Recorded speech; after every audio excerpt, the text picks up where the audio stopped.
What's up, guys? How you doing? Who's ready for another review today? Of course you are, and of course you know it's Marvel, because this is Marvel month, of course, capping it off, of course, with Captain America Civil War by the end of this week. Hope you guys are excited for this movie, because it's just around the corner. But today is a very special day. It's the sequel to the mind-blowing, stunning Avengers Age of Ultron. Or as I like to call it, Day, or maybe a handful of days, maybe a week or two, of Ultron.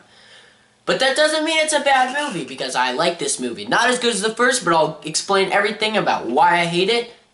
That came out terribly wrong. Why it's not as good as the first, why I still recommend it, and why I think that it is a solid sequel to the Avengers.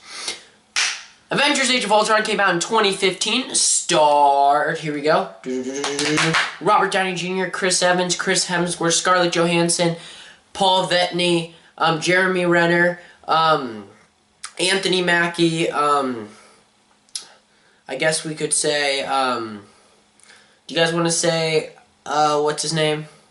Wow, motion capture work guy. It's gonna kill me. It's going to Andy Serkis? Yeah, we'll say Andy Serkis, why not? Andy Serkis. Mark Ruffalo, there we go. That's what I was missing. It's everyone, guys. It's everyone. Plus, you know, our newcomer, Paul Bettany's Vision. And why can't I think Ultron? Because I really like the actor that played Ultron, but I'm terribly sorry to that person. I'll probably put in the description of the video. But yeah, so that's the large cast. And we have three newcomers to the Avengers. Like I said, we have Paul Bettany's Vision, Olivia Olsen's Scarlet Witch, and Aaron Taylor-Johnson's Quicksilver. So those are our newcomers to the Avengers. And Avengers Age of Ultron tells the story of how the Avengers are coping with, this is kind of, in my opinion, the pre-Civil War. Without this movie, I don't think we'd have the conflict that built to Civil War. We have people know, Iron Man knows that there's a big threat out there. The end game is out there. He went into space and saw the wormhole. Not wormhole. He went into space and saw all the aliens. He saw what's coming, and he knows that he has to make an iron net, he calls it, basically, around the Earth. He has to protect it. And he thinks if he makes Ultron, it can do it. But of course, he basically makes Frankenstein, a big monster. And this monster becomes too smart for his own good. And it kind of realizes that the Avengers, he thinks, are what's wrong with the world. And so he tries to kill all the Avengers. Recruit Scarlet Witch and Quicksilver, newcomers. They had their big fight.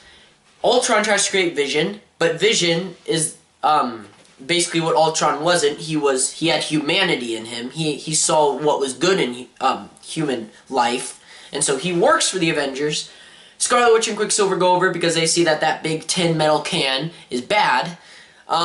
We have our big fight at the end, which of course, you know, we gotta fight a big army again, which was kind of repetitive because it was like last time, fight army, fight guy. But it was a good fight nonetheless, you know. I'm pretty sure all of that was shot in IMAX maybe. It's very impressive to look at.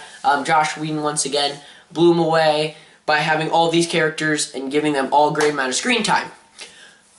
But that's a brief synopsis, plot of the movie.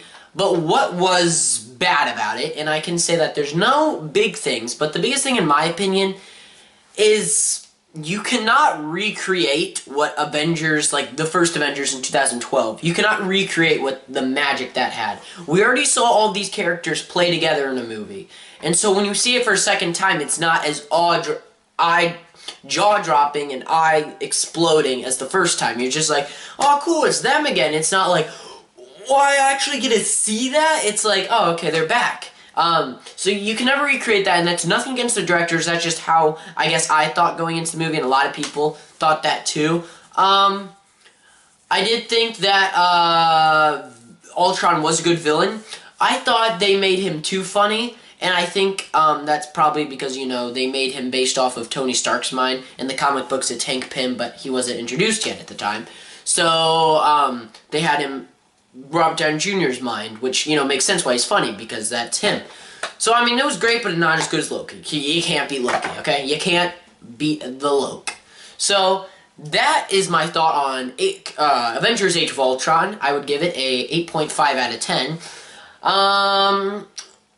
I still feel like it is a solid second entry in the movie.